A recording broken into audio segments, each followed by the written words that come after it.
বাংলার ইতিহাসে এমন কিছু চরিত্র আছেন যাদের গল্প শুনলে অবাক হতে হয়। আজ আমরা পঞ্চদশ শতকের এমনই একজন শাসকের কথা বলবো যার জীবনটা ছিল নাটকীয়তায় ভরা। হিন্দু হয়ে জন্মেও যিনি হয়েছিলেন একজন মুসলিম সুলতান। চলুন তার সেই অসাধারণ যাত্রাটা একবার ঘুরে দেখি। আজকের আলোচনার মূল প্রশ্ন এটাই, কিভাবে একজন হিন্দু রাজপুত্র বাংলার সবচেয়ে প্রশংসিত মুসলিম সুলতানদের একজন হয়ে উঠলেন।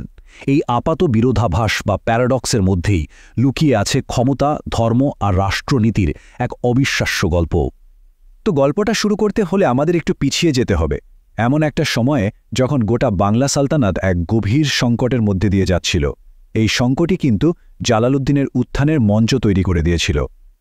দেখুন ঘটনাগুলো কী অবিশ্বাস্য দ্রুতগতিতে ঘটছিল। ইলিয়াস শাহী বংশ দুর্বল হতেই সেই সুযোগে হিন্দু জমিদার রাজা গণেশ ক্ষমতা দখল করে নিলেন। কিন্তু মুসলিম আমির ওমরাহরা এটা একদমই মেনে নিতে পারলেন না। তারা কি করলেন? সোজা জৌনপুরের সুলতানকে আমন্ত্রণ জানালেন বাংলাকে আক্রমণ করার জন্য। মানে দেশ তখন গৃহযুদ্ধ আর বিদেশি আগ্রাসনের একেবারে দোরগোড়ায় দাঁড়িয়ে।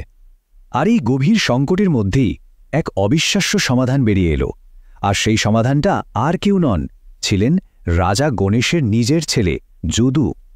আসলে রাজ্যকে বাঁচানোর জন্য এটা ছিল একটা দারুণ রাজনৈতিক সমঝোতা। সেই সময় প্রভাবশালী সুফি সাধক নূর কুতুব আলমের মধ্যস্থতায় ঠিক হল রাজা গণেশের ছেলে যদু ইসলাম ধর্ম গ্রহণ করবেন, জালালউদ্দিন মোহাম্মদ শাহ নাম নিয়ে সিংহাসনে বসবেন। আর এই একটামাত্র পদক্ষেপে আসন্ন একটা যুদ্ধ থেমে গেল। কিন্তু ভাবলে চলবে না যে তার পথটা একদম ফুলের মতো মসৃণ ছিল। প্রথমে সুলতান তো হলেন, কিন্তু কিছুদিন পরে তার বাবা তাকে সিংহাসন থেকে নামিয়ে আবার হিন্দু ধর্মে ফেরানোর চেষ্টা করলেন। মানে একটা অদ্ভুত টানাপোড়েন চলছিল। অবশেষে 1418 সালে রাজা গণেশের মৃত্যুর পর জালালউদ্দিন পাকাপাকিভাবে সিংহাসনে বসেন এবং ইসলামকেই নিজের পরিচয় হিসেবে বেছে নেন। তো এবার যখন তিনি শক্তভাবে ক্ষমতা পেলেন, জালালউদ্দিন তার সবচেয়ে বড় চ্যালেঞ্জটার মুখোমুখি হলেন। কিভাবে এই বিভক্ত রাজ্যটাকে এক সুতোয় বাঁধা যায়? এই টেবিলটা দেখলেই তার মাস্টার স্ট্রোকটা পরিষ্কার বোঝা যায়। তিনি একটা ব্যালেন্স তৈরি করলেন। একদিকে মুসলিমদের খুশি রাখতে মসজিদ বানালেন, ইসলামী আইন চালু রাখলেন, এমনকি মক্কার মাদ্রাসাতেও টাকা পাঠালেন। আবার অন্যদিকে হিন্দুদেরও কাছে টেনে নিলেন। একজন হিন্দুকে সেনাপতি বানানো বা ব্রাহ্মণ পণ্ডিতদের রাজসভার প্রধান করা, এগুলো ছিল সেই সময়ের জন্য অসাধারণ কিছু পদক্ষেপ। তার মুদ্রাগুলো দেখলেই তার শাসনের পুরো দর্শনটা বোঝা যায়। মুদ্রার একদিকে খোদাই করা থাকত সিংহ, যা সাধারণত হিন্দু শক্তির প্রতীক, আর ঠিক তার অন্য পিঠে থাকত কালিমা, ইসলামের মূল ভিত্তি। মানে একটা মুদ্রার মধ্যেই দুই সংস্কৃতিকে একসাথে ধারণ করেছিলেন তিনি। তার শাসন এতটাই প্রভাবশালী ছিল যে প্রায় 200 বছর পরেও ঐতিহাসিক ফিরিস্তা তাকে ন্যায় বিচারের কিংবদন্তি পারস্যের রাজা নশেরওয়ানের সাথে তুলনা করেছেন। এটা কিন্তু অনেক বড় একটা স্বীকৃতি। ঘরের ভেতরে সমস্যাগুলো মিটিয়ে জালালউদ্দিন এবার বাইরের বিশ্বের দিকে নজর দিলেন। তার সময়েই বাংলা প্রথমবার একটা সত্যিকারের আন্তর্জাতিক শক্তি হিসেবে পরিচিতি পায়। ভাবুন তো একবার, সেই সময়ের 3টি সুপার পাওয়ার, চীনের মিং সাম্রাজ্য, মধ্য এশিয়ার তৈমুরি সাম্রাজ্য আর মিশরের মামলুক সালতানাত, সবার সাথে তিনি সরাসরি কূটনৈতিক সম্পর্ক তৈরি করেছিলেন।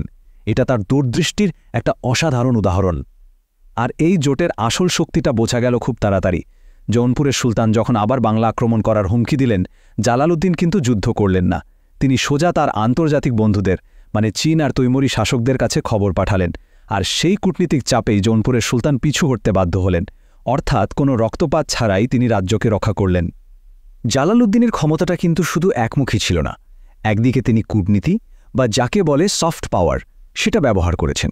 যেমন আরাকানের রাজাকে সাহায্য করে আরাকানকে বাংলার অধীনে নিয়ে এসেছেন। আবার অন্যদিকে প্রয়োজন মতো হার্ড পাওয়ার বা সামরিক শক্তিও ব্যবহার করেছেন। ফতেহাবাদ, মানে আজকের ফরিদপুর, জয় করা কিংবা ত্রিপুরা ও দক্ষিণ বিহারে নিজের কর্তৃত্ব প্রতিষ্ঠা করা, সবই তিনি করেছেন। এতক্ষণ তো গেল ইতিহাসের কথা, কিন্তু প্রশ্ন হল এই পঞ্চদশ শতাব্দীর শাসকের কাছ থেকে আজকের বাংলাদেশের কী শেখার আছে? তার রাষ্ট্রনীতি কি আজও প্রাসঙ্গিক? তার প্রত্যেকটা নীতি যেন আজকের দিনের জন্য এক একটা সূত্র। তার সবাইকে নিয়ে চলার নীতিটা যেমন একটা আধুনিক ধর্মনিরপেক্ষ রাষ্ট্রের মডেল হতে পারে, আবার নিজের শেকড় মানে বাঙালি সংস্কৃতিকে গুরুত্ব দেওয়াটা একটা স্বতন্ত্র জাতীয় পরিচয় তৈরিতে সাহায্য করতে পারে। আর তার কূটনীতি, সেটা তো আজও শেখায় কিভাবে বড় শক্তিগুলোর সাথে ভারসাম্য রেখে নিজের দেশের স্বার্থ রক্ষা করতে হয়।